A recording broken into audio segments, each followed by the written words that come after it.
पुलवामात भ्याड हल्ला करणाऱ्या जैश-ए-मोहम्मदचा हस्तक आदिल दार या हल्ल्यासाठी तालिबानमुळे प्रवृत्त झाल्याची माहिती समोर येते। अफगाणिस्तानात अमेरिकेने आपलं सैन्य मागे घेतलं आणि हीच घटना आदिल दारच्या पथ्यावर पडली। तालिबानमुळे दहशतवादी हल्ल्यासाठी झाला प्रवृत्त।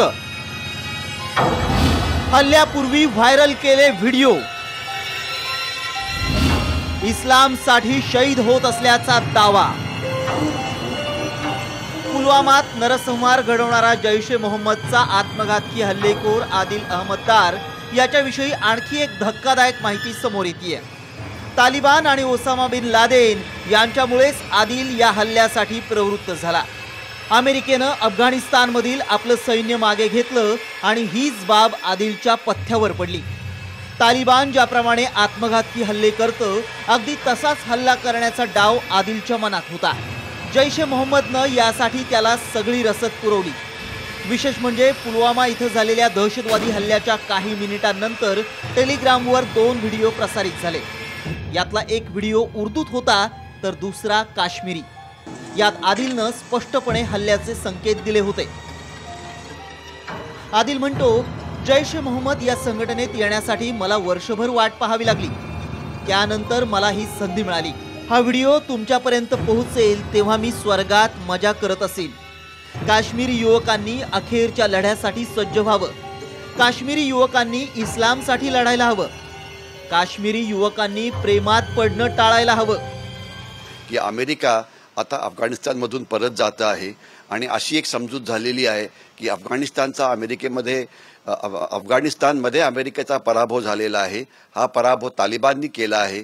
म्हणून जर एका महाशक्तीचा आपण जर पराभव असा करू शकतो तर भारतासारखा त्याच्यावर पुष्कळसा लहानसा देश त्याचा पराभव आपण आत्मघातकी हल्ले किंवा दहशतवाद्यांनी का करू शकत नाही। यामुळे हा जो एक युवक होता तो अट्रॅक्ट झाला आणि त्यांनी आत्मघातकी हमला करायचा निर्णय घेतला। हे खरोखरच नक्कीच धोकेदायक आहे। जम्मू काश्मीरमध्ये इतका मोठा हल्ला यापूर्वी कधीच झाला नव्हता। त्यामुळे आदिल सारख्या जैशच्या अनेक हस्तकांपासून आता सावध राहण्याची गरज आहे। भारतावर भेकड हल्ला करू पाहणाऱ्या आदिल सारख्यांची वेळीच नांगी ठेचायला हवी। हीच खरी शहीदांना श्रद्धांजली ठरेल। अमोल कविटकर, साम टीव्ही, पुणे। पुलवामा दहशतवादी हल्ल्याचा मास्टरमाइंड मसूद अझहर आहे। संसद हल्ल्यापासून पुलवामापर्यंत अनेक उच्चापत्या मसूद अझहरनं केल्यात।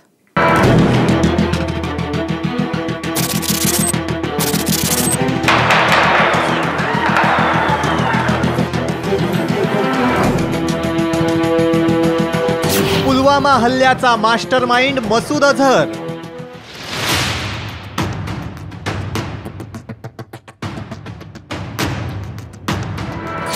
संसद हल्ला ते पुलवामा, मसूदच्या उचापती। या नापाक मसूदचा खात्मा करा।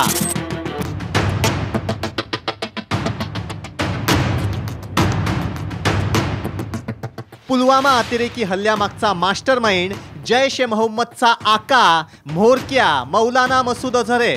लहानपणापासूनच इस्लामिक कट्टरतेकडे मसूदचा कल होता। 1994 मध्ये पहिल्यांदा मसूद अझहर प्रकाशझोतात आला। त्याला श्रीनगरमध्ये अटक करण्यात आली होती। 1999 मध्ये कंदहार विमान अपहरणादरम्यान मसूद अझहरला प्रवाशांच्या बदल्यात सोडून द्यावं लागलं होतं। 31 डिसेंबरला मसूद सुटला आणि पाकिस्तानात जाऊन मोकाट फिरू लागला। त्यानंतर त्यानं फेब्रुवारी 2000 मध्ये जैश-ए-मोहम्मद नावाची दहशतवादी संघटना स्थापन केली, ज्याचा हेतू भारतात घातपाती कारवाया करणं असा होता। लष्कर-ए-तोयबाच्या साथीनं मसूदनं भारताविरोधात गरळ ओकायला सुरुवात केली। 2001 मध्ये भारतीय संसदेवर हल्ला झाला। हा हल्लाही मसूदच्या जैश-ए-मोहम्मद या दहशतवादी संघटनेनं घडवला होता।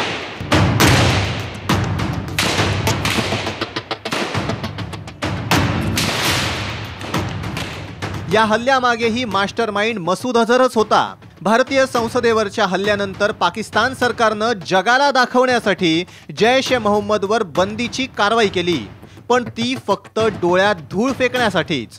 मसूद अझहर मोकाटपणे पाकिस्तानात भारताविरोधात गरळ ओकत फिरतच होता। त्यानंतर पठाणकोट हल्ल्यामध्येही मसूद अझहरचा हात होता। इतकंच नाही तर अमेरिकन पत्रकार डॅनियल पर्लची हत्याही मसूदनं घडवली। त्यानंतर अमेरिकेनं मसूदला सोपवण्याची मागणी केली, पण पाकिस्ताननं त्याला नाममात्र नजरकैदेत ठेवलं। काही दिवसातच मसूद फरार झाला। पाकव्याप्त काश्मीरमध्ये खुलेआमपणे मसूदचा वावर असतो। भारताविरोधात हा मसूद दररोज गरळ ओकत असतो। हा मसूद भारतासाठी कायमच डोकेदुखी ठरलाय। काही वर्षांपूर्वी फॅन्टम नावाचा सिनेमा आला होता। या सिनेमात मसूद अझहरला पळवून मारण्यात आल्याचं दाखवण्यात आलं होतं। अशाच प्रकारे या मसूदचा बंदोबस्त करा अशी मागणी होतीये। ब्युरो रिपोर्ट, साम टीव्ही।